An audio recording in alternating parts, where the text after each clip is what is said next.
If another person called me, I had to put it on Do Not Disturb. So I was watching this podcast called Hardly Initiated. And I really like the podcast because it's these two guys that are on there, and they do a lot of communication about like relationships, and they're younger. I think they're in their 30s.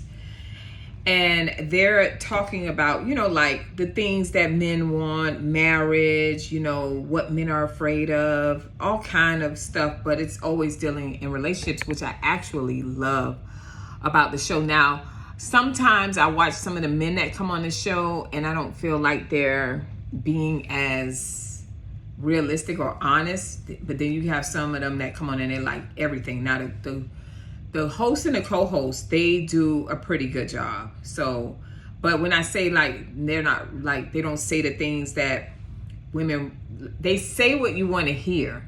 That's what I'm saying. Like, it kind of reminds me of like when you go to church, if like one of the guys asks a question, they're going to give you the answer that people are, that's expected. Like, you can have a rough day or a rough week or, whatever. And you come to church and they say, girl, how you doing? Oh, blessed and highly favored. But you don't really feel like that. That's how I feel. Because some of the things that they say, that's not how people are living. Like, yeah, you say you want a wife, but a lot of times, I'm just using that as an example. They may say that, this is what we're looking for in a wife. But in actuality, we've seen, ourselves that men, it doesn't really fit what you're saying. What you're saying and your actions just don't match up. You know what I mean? But I'm really not coming on to talk actually about them. But I remembered I've watched, I don't remember this guy's name, but he's the host. And he was on Sarah's show.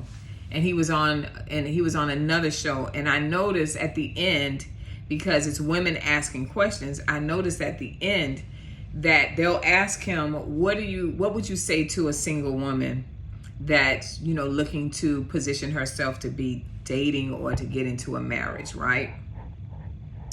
And he always says the same thing. So I was like, this ties into what I was saying about self-care. And he said, one of the main things I would tell a woman is to take care of herself.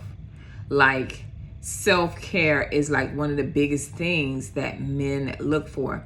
And if you are one of those trigger women that had a bad relationship or got a problem with men, this probably is not the video for you. And if you come into the comments and you make a comment like that, I'm going to tell you, why stop? You might as well scroll. One lady said, because I can. I said, okay. But it just shows what's going on with you. Nobody's like, taking you serious or being like, oh, wow, she said something. You just look triggered and you look bitter. You sound bitter. So if it's not for you, it's not for you. My videos is not for everybody. But what I will say is the fact that this room makes me feel so good for some reason. But what I will say is I love the fact that it was a man that was saying, you need self-care. You know what I mean? Because a lot of times he said, when you see a woman that's always like, I'm too busy. And that's a lot of us, because we do wear a lot of hats as women. We could be mothers, we could be wives, right? We could be leadership, we could be business owners. We are a number of things. We at the PTA meetings, even though we're stay at home, we don't take care of ourselves. And we think for some reason that that's some type of sacrifice, that people look at us and say, wow, look at all they have done. And you do have your children that say, I remember my mama sacrificed for such and such. I have friends that say that all the time. But at the same time, you have to learn to take care of yourself. Now, this morning I was talking to a good guy friend of mine, and he was stating how he takes care of himself, his self-care. And I asked him, I said, well, where does that come from? And he said, that comes from my mom. He said, my mom always instilled that into me. So, but he said, my mom instilled it, but my mom could dress to the nines and all these different things. And I'm like, wow, that's good. Because a lot of times our videos are more geared towards women with the little girls, which the lace front wigs, y'all doing too much. But I love the fact that a lot of mommies teach their sons especially black mommies, to how they need to take care of themselves. And then they're teaching them through how they take care of themselves what type of woman you need to be looking for. Because what you ladies don't understand is that when you walk out of that door and you got a bonnet on your head, or you are not, well kept, your hair is undone, your face is undone, all these different things, you're not dressed properly, you're walking around with pajamas on, those different things, what you're really saying is that you don't care about yourself. So you can't possibly get into a relationship, not just with a man, but even in your friends. Like, I don't want to hang around someone that doesn't take care of herself. And I'm sure a lot of women can agree with me. Like, if I'm out somewhere and I'm dressed up and I did the things that I wanted to do to make sure that I look good, I took the time out to do that, and then go out and you look like Who Shot John, guess what?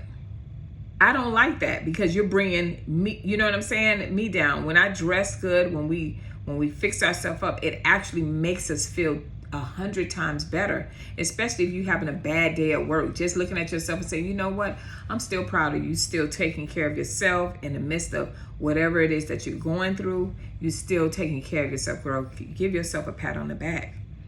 A lot of us think that people accept you the way you are, and you can say, I don't care about what society says, but you do care, because you get up every day, you go to work, and you should care. Right? You should care. You should care, because you can't convince someone that you can love them or you can be in a relationship when you can't even be in a relationship with yourself. You don't even think that you need the tender, loving care that you need. So how can you possibly give it to a whole nother human being? It's just like in the Bible when they say, you've never seen Christ, you've never seen God before, but you got to have that kind of faith, right? How can we say we love something that we've never seen or whatever, but we just know, right? And the reason why we just know, because when you read the scriptures and different things like that, he's giving you full instructions on how we should be walking in this society, in this world. And part of it is taking care of ourselves. You look at the foremothers, all our foremothers, the Marys, the Abigails, the Esthers, all. They took care of themselves. They washed themselves with oils. The Judith, if every time you heard about a woman in the Bible, they would say she was fair, meaning she was beautiful.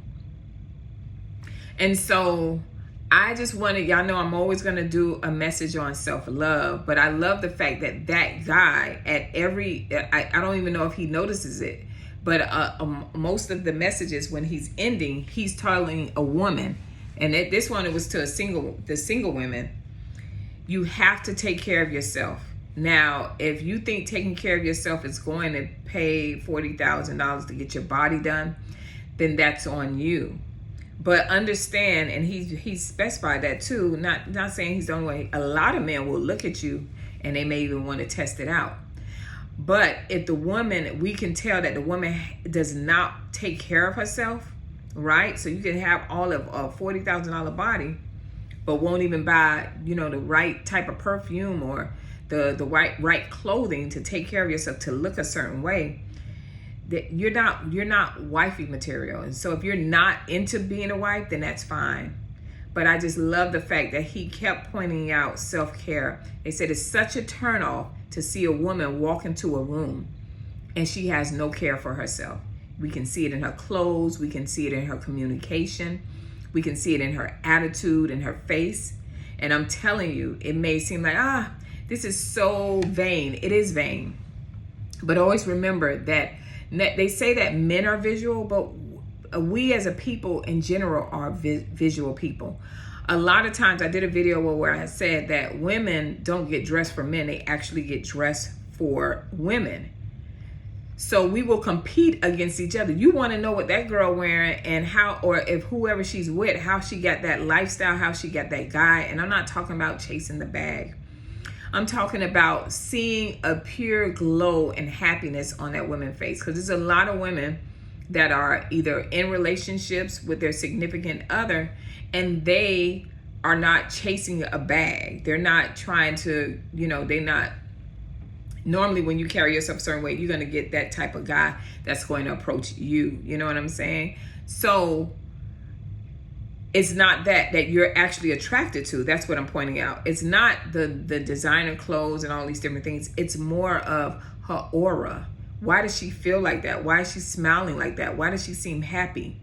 You think that it's the outer appearance, but it's the self-care and the mental care that she has done for herself, that now when she steps out, she's an example of what a woman wants to be. She's an example of walking in your femininity. Even though femininity is not about the outer appearance, your clothes, it's not just about that. It is being, you're being in you're walking in it, you're living in it. That is more so what you're attracted to. You just don't realize it yet. So I pray that this video helps you. Thank you so much for commenting and sharing. And I see you guys on the next video.